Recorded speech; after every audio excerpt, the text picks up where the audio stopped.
Hi, this is me Mohammad Masood और आज हम क्लास स्टार्ट करेंगे प्रॉपरली डे 1 से ग्राफिक डिज़ाइनिंग को। और ग्राफिक डिज़ाइनिंग में हमारे पास जो सबसे पहला कोर्स है, उस कोर्स के अंदर जो कंटेंट है वो है अडोबी फ़ोटोशॉप। अडोबी फ़ोटोशॉप हमारे पास एक इंटरेस्टिंग और बहुत ही ज़्यादा जाना पहचाना माना हुआ जो है वो सॉफ्टवेयर है। मतलब बच्चे बच्चे को पता है कि अडोबी फ़ोटोशॉप क्या है। तो हम अडोबी फ़ोटोशॉप के इस वीक के अंदर जो है, आज जो है डे 1, इसके अंदर जो है वो हम इसका ओवरव्यू, इसका कैनवस का सेटअप, इसकी रेजोल्यूशन क्या होती है और कलर मोड्स जो है वो RGB और CMY के ये क्या क्या हैं, तो ये चीज़ जो है वो हम आज देखेंगे।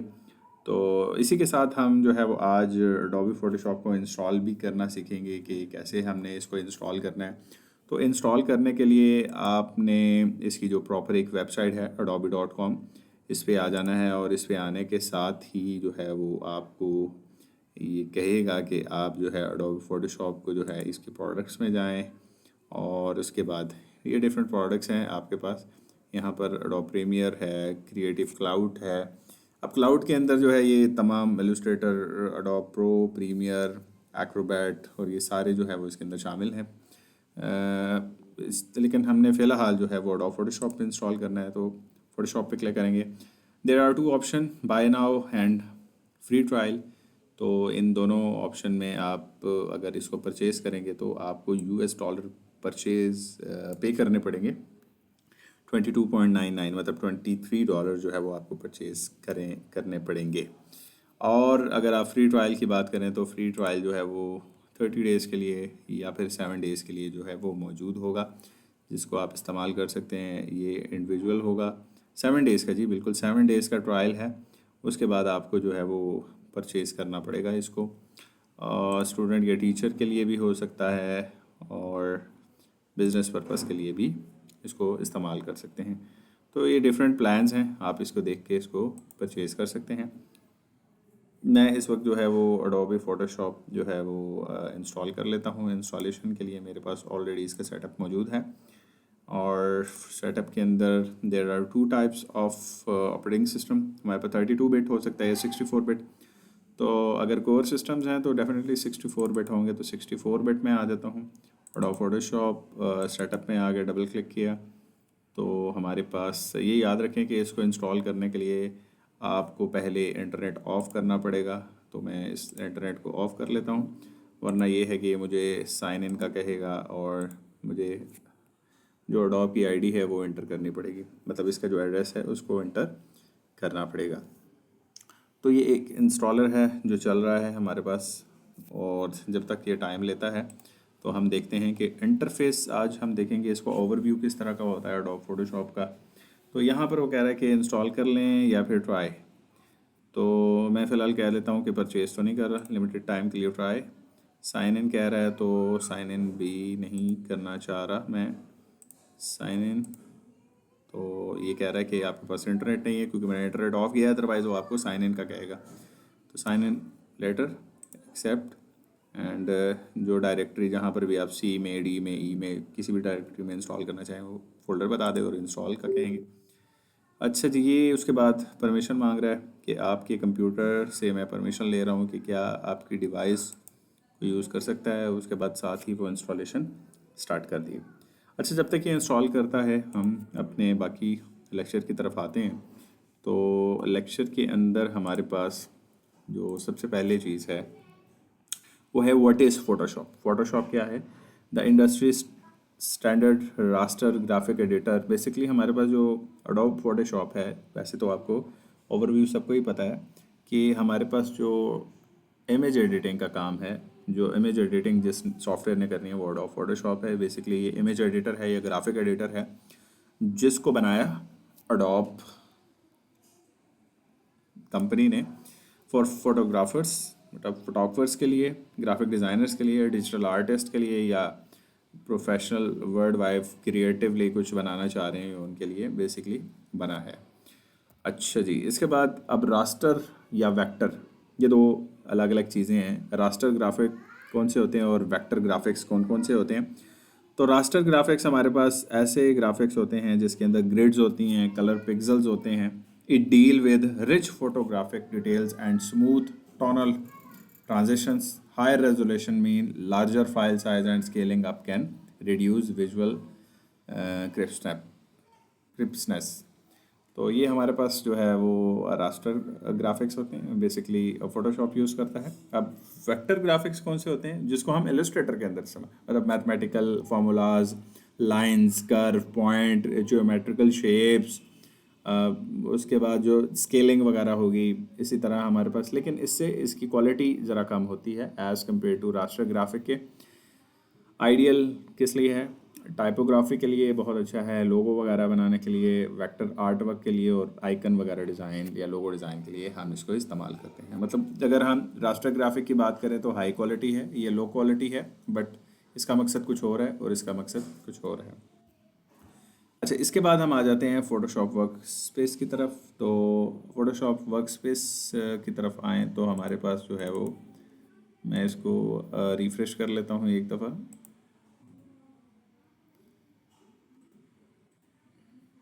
हमारे पास मेन्यू बार एंड ऑप्शन है, टूल बार है, कैनवस है और पैनल्स हैं. इसको हम खैर सॉफ्टवेयर इंस्टॉल करने के बाद ही देख लेते हैं. ये भी इंस्टॉल हो रहा है तो इसको हम देख लेते हैं कि उसमें मेन्यू बार कौन सा है, ऑप्शन कौन सा है, टूल बार कौन सा है लेफ़्ट साइड पे, कैनवस कौन सा है जो लेफ़्ट सेंटर पे होता है और पैनल्स राइट साइड पे कौन से हैं. अच्छा, इसके बाद हम आते हैं एसेंशियल क्रिएटिव टूल्स. तो हमारे पास जो क्रिएटिव टूल्स हैं वो तीन तरह के हैं. एक सिलेक्शन टूल है, पेंटिंग एंड रीटच टूल है और ट्रांसफॉर्म या क्रॉप टूल है. अब सिलेक्शन टूल कौन से होते हैं, सिलेक्शन टूल्स हमारे पास marquee, lasso, quick selection tools या फिर पेक्सस टारगेटेड टूल्स हैं. ये हमारे पास ऐसे टूल्स हैं जो सिलेक्शन टूल्स हैं, जो इमेज को सिलेक्ट या उसके अंदर किसी पार्ट को या किसी ऑप्शन को, किसी एरिया को सिलेक्ट करने के लिए इस्तेमाल करते हैं. Painting and retouch tools, brush tool हो सकते हैं, स्पॉट हीलिंग हो सकते हैं, क्लोन स्टेप टूल हो सकते हैं, स्टीमलेस डिजिटल पेंटिंग टूल्स हैं, texture cloning and photo imperfection clean up tools जो हैं वो हमारे पास पेंटिंग और रीटच के लिए इस्तेमाल होते हैं. और ट्रांसफॉर्म या क्रॉप टूल के लिए scale tool, rotate tool, perspective warp tools हैं. ये हमारे पास वो टूल्स हैं जो बेसिकली ट्रांसफॉर्म या क्रॉप टूल्स होते हैं. तो ये टूल्स जो है वो हम इस्तेमाल करेंगे आगे, जो हमारी एक्सरसाइजेज होंगी उसके अंदर भी हम इनको देखेंगे ये क्या कहता है. अच्छा, अब मैंने आपको पहले भी बताया था कि हम फोटोशॉप्स के अंदर लेयर्स को इस्तेमाल करते हैं. तो layers and non destructive edits क्या है, बेसिकली जो आपके पास इलस्ट्रेटर है या फिर आपके पास एडोब फोटोशॉप है, एडोब फोटोशॉप के अंदर या इलस्ट्रेटर के अंदर हम लेयर्स का इस्तेमाल करते हैं. मतलब अगर लेट्स सपोज आपने एक लाइन लगाई और उसके बाद दूसरी लाइन लगाई, तो एक लाइन के लिए एक लेयर जबकि दूसरी लाइन के लिए दूसरी लेयर हम इस्तेमाल करते हैं. अब क्यों इस्तेमाल करेंगे लेयर्स, आगे चल के हम देखेंगे. Layers act and transparent sheet stack on top of each other. They allow individual design element, text, images, shapes and effect to be manipulated independently. Layer, mask and adjustment layer enable to non-destructive editing, presenting original photo pixels with providing infinite flexibility to refine ideas. खैर, layers आप simple ये कह लें कि अगर मिसाल के तौर पर फॉर एग्ज़ाम्पल मैं बात करता हूँ कि मेरे पास एक लाइन है. फॉर एग्ज़ाम्पल मैं एक लाइन की बात करता हूँ कि मैंने एक लाइन जो है वो ड्रॉ की ये. अब इसी के साथ अगर मैं दूसरी लाइन सेम लेयर पे अप्लाई करता हूँ तो फिर मेरे पास ये एक ही लेयर में दोनों लाइंस आ जाएंगे. अब इन दोनों को लाइंस को मैं दोबारा अलग नहीं कर सकता. अगर मैं इन्हीं दोनों लाइंस को अलग करना चाहता हूँ तो फिर मेरे पास ऑप्शन ये है कि मैं इन दोनों लाइंस को अलग करने के लिए पहले मैं एक लाइन ड्रॉ करूँ जो हो लेयर 1 और फिर दूसरी लाइन ड्रॉ करूं जो कि हो लेयर 2. अब मैं इन दोनों लाइन को अलग अलग कर सकता हूं. ये बिल्कुल शॉर्ट सी एग्जांपल है कि लेयर्स हम किस लिए इस्तेमाल करते हैं. अच्छा, इसके बाद हमारे पास अगर नंबर्स की बात करें तो हमारे पास जो प्रोफेशनल्स हैं वो 90% प्रोफेशनल्स जो हैं वो ग्लोबल मार्केट के अंदर जो है वो 90% जो है प्रोफेशनल्स एडोबी फोटोशॉप को इस्तेमाल करते हैं. मतलब हाईली डिमांडेड सॉफ्टवेयर है जो कि पिक्चर्स की एडिटिंग के लिए इस्तेमाल किया जाता है. अब अगर हम कलर्स की तरफ आएँ या रेजोल्यूशन की तरफ आएँ, पहले तो हम आ जाते हैं कलर की तरफ। तो कलर हमारे पास बेसिक कलर आरजीबी कलर होते हैं, रेड, ग्रीन एंड ब्लू। ये हमारे पास वो बेसिक कलर हैं जिनको मिलाकर मज़ीद कलर्स बनाए जाते हैं। तो अब अगर हमारी डिजिटल स्क्रीन है या वेब स्क्रीन है, तो उस स्क्रीन के अंदर हम आरजीबी कलर को इस्तेमाल करते हैं। ये हमारे बेसिक कलर हैं और इन्हीं से बाकी कलर्स बनते हैं। लेकिन अगर मैं बात करूं CMY के, सियान, मैजेंटा, येलो एंड ब्लैक, ये कलर वो कलर्स हैं जो बेसिकली RGB के सब कलर्स हैं, और ये बेसिकली कमर्शियल प्रिंटिंग वगैरह के लिए इस्तेमाल की जाती हैं। और RGB से ज़्यादा कलर्स जो है CMY के कम्बिनेशंस के अंदर कलर्स मौजूद हैं। फिर अगर हम रेजोल्यूशन की बात करें तो रेजोल्यूशन आप सिंपल ये कह लें कि आपकी स्क्रीन जो है उसके अंदर कितने डॉट्स मौजूद हैं, number of pixels are called resolution. मतलब जितने ज़्यादा पिक्सल्स होंगे आपकी स्क्रीन में उतने ही रेजोल्यूशन हाई होगी, और जितने पिक्सल्स कम होंगे उतनी रेजोल्यूशन कम होगी। मतलब अगर आपने नोट किया हो कभी, सम टाइम हमारे पास बहुत रॉ इमेज होता है या बहुत पिक्सलेट इमेज होता है, तो उसके अंदर जो है वो हमें बॉक्सेस भी नज़र आ रहे होते हैं जब हम उनको जूम इन करते हैं। लाइक अगर मैं इसको जूम इन करूं तो फिर उसमें हमारे पास पिक्सलेट हुई चीज़ें नज़र आएंगी, तो वो हमारे पास लो रेजोल्यूशन है। जबकि हाई रेजोल्यूशन में ऐसे नहीं होगा, हमें जो है वो जो पिक्सलेट हुई इमेज नज़र नहीं आएगी। अच्छा, प्रिंट रेजोल्यूशन 300 dpi है, हाई डेंसिटी स्टैंडर्ड क्रिस्प है, और पोस्टर्स वगैरह मैगजीन और पैकेजिंग के लिए 300 dpi, मतलब 300 डॉट पर इंच, मतलब 1 इंच में 300 डॉट्स जो हैं वो या पिक्सल्स हैं वो मौजूद होते हैं प्रिंट रेजोल्यूशन के अंदर। अच्छा, उसके बाद हमारे पास अगर हम बात करें तो क्रिएटिव यूज़ क्या है एडोब फोटोशॉप का, तो रीटचिंग के लिए इस्तेमाल किया जाता है। अगर कोई कलर ऐड करना हो, कोई फेस पे स्पॉट है उसको रिमूव करना हो, कोई एक्स्ट्रा पार्ट है उसको रिमूव करना हो, तो उसके लिए फ़ोटो रीटचिंग इस्तेमाल किया जाता है। डिजिटल आर्ट में हम जो कोई शेप्स है उसमें कोई कलर ऐड करना हो, कोई पेंटिंग करनी हो, तो उसके लिए हम डिजिटल आर्ट के लिए इस्तेमाल। अच्छा, उसके बाद ग्राफिक डिज़ाइन की बात करें तो हम उसमें banner, poster, typography, social media, visiting card, wedding cards और ये सारी चीज़ें जो है हम UI या फिर ग्राफिक डिज़ाइन के अंदर हम इसको इस्तेमाल करते हैं। अच्छा, उसके बाद अगर हम जनरेटिव फिल की बात करें तो ऐड, रिमूव, रिप्लेस, ये चीज़ें ऐसी हैं जो जर्नल फिलिंग के तौर पे। एक्सपेंडिंग की बात करें तो बॉर्डर्स को एक्सटेंड करना। अगर फॉर एग्जांपल एक पिक्चर है उसमें बैकग्राउंड पे कुछ चीज़ मौजूद ही नहीं है या फिर बैकग्राउंड बहुत कम है, उसको मज़ीद एक्सपेंड करने को जनरेटिव एक्सपेंड कहते हैं। स्मार्ट ऑब्जेक्ट रिमूवल, कोई छोटा सा पार्ट है, कोई पोर्शन है जिसको हम रिमूव करना चाह रहे हैं बैकग्राउंड में, या कोई ऑब्जेक्ट है या कोई तीसरा चौथा शख्स खड़ा है उसको रिमूव करना है, तो वो हम स्मार्ट ऑब्जेक्ट रिमूवल से रिमूव कर सकते हैं। अच्छा जी, अब आते हैं हम एवोल्यूशन की तरफ। तो 1987 में जो है वो थॉमस और जॉन कैनोल ने एडोब फोटोशॉप 1988 में जो है वो इसको इंट्रोड्यूस करवाया था। 1994 में 3.0 इंट्रोड्यूस हुआ था। 2013 में हमारे पास ट्रांजिशंस और क्रिएटिव क्लाउड जो है, फोटोशॉप का क्लाउड जो है वो बना था। और 2025 में फायरफ्लाई जनरेशन AI टूल जो है वो आ गया था, जिसने एडिटिंग के लिए बहुत बड़ा किरदार अदा किया। अब अगर इसमें कोई क्वेश्चन, कोई सवाल वगैरह है तो आप पूछ सकते हैं, हम तब तक जो है वो इसको लॉन्च करते हैं। तो जी, हमारे पास अडोब फोटोशॉप जो है वो इंस्टॉल हो गया है। आप इसको अडोब फोटोशॉप भी बोल सकते हैं, अडोबी फोटोशॉप भी बोल सकते हैं, ADOBE फोटोशॉप आप लिखेंगे, आप इसको क्लिक करेंगे तो आपके पास कुछ इस तरह का इंटरफेस हो सकता है। वर्जन टू वर्जन जो है वो इंटरफेस जो है वो चेंज होता है, तो आपके पास कोई भी जो है वो इंटरफेस हो सकता है। तो जैसे ही जब आप इसको ओपन करेंगे तो आपके पास कुछ इस तरह से इंटरफेस ओपन होगा। अच्छा, जैसे ही आप ओपन करेंगे तो इस तरह की एक आपके पास ब्लैंक स्क्रीन आएगी। The libraries extension could not be loaded because it was not properly sign. हाँ जी, जब आप साइन इन नहीं होंगे तो ये इस तरह का एरर आएगा, तो हमने इसको स्किप कर दिया।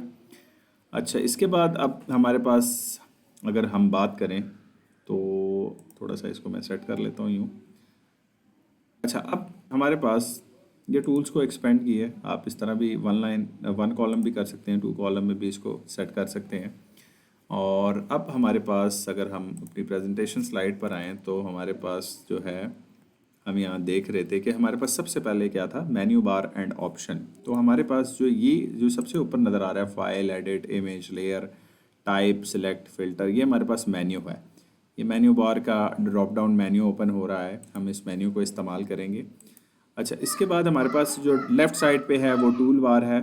इसमें सिलेक्शन है, ब्रश है, रीटचिंग है, वेक्टर नेविगेशन टूल, ये सब चीज़ें यहाँ पर लेफ़्ट साइड पे आपके पास सिलेक्शन टूल है, लासो टूल है, रीटच है, स्टैम्प टूल है, ये सारी चीज़ें जो है वो यहाँ पर मौजूद हैं।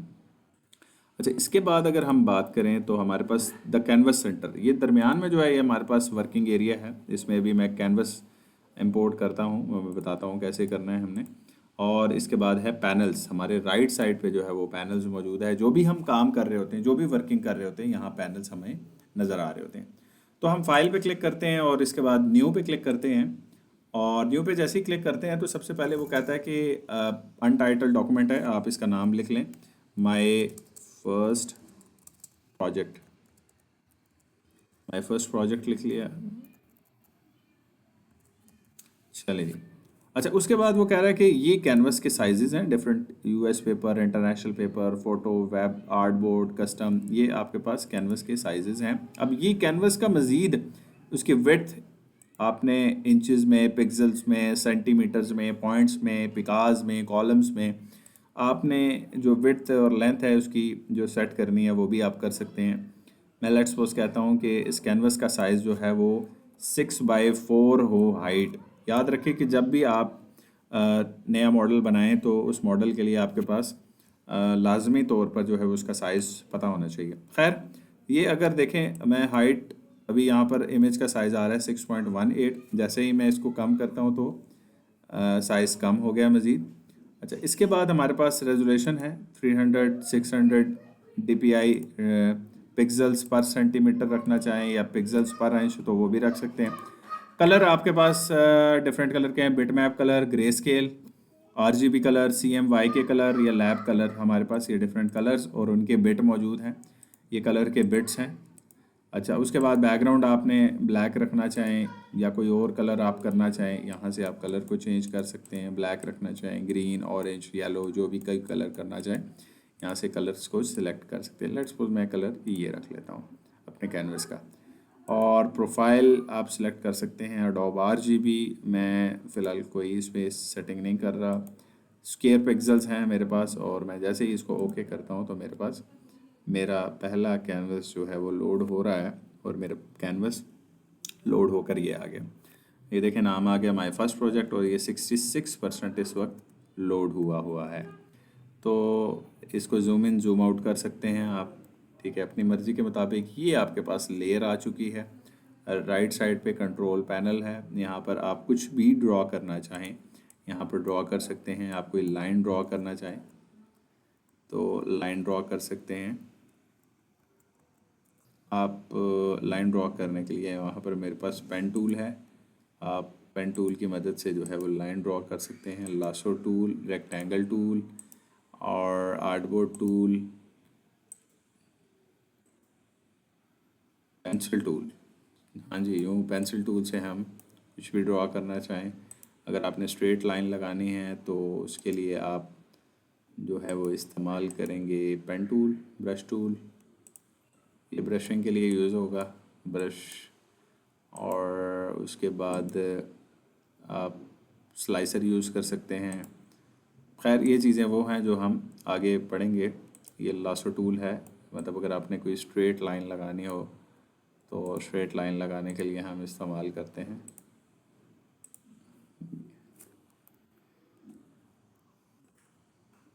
खैर, इसके बाद जो है वो हम देखते हैं कि नेक्स्ट लेक्चर में हम क्या सीखते हैं। उम्मीद करता हूँ आज आपको इन चीज़ों की समझ आई होगी। आप भी अपने पास फ़ोटोशॉप को इंस्टॉल करें और साथ साथ प्रैक्टिस करें। अपना बहुत ज़्यादा ख्याल रखिएगा और फिर भी कोई सवाल हो तो मुझसे ज़रूर पूछिएगा। अपना बहुत ज़्यादा ख्याल रखिएगा। अल्लाह हाफ़िज़।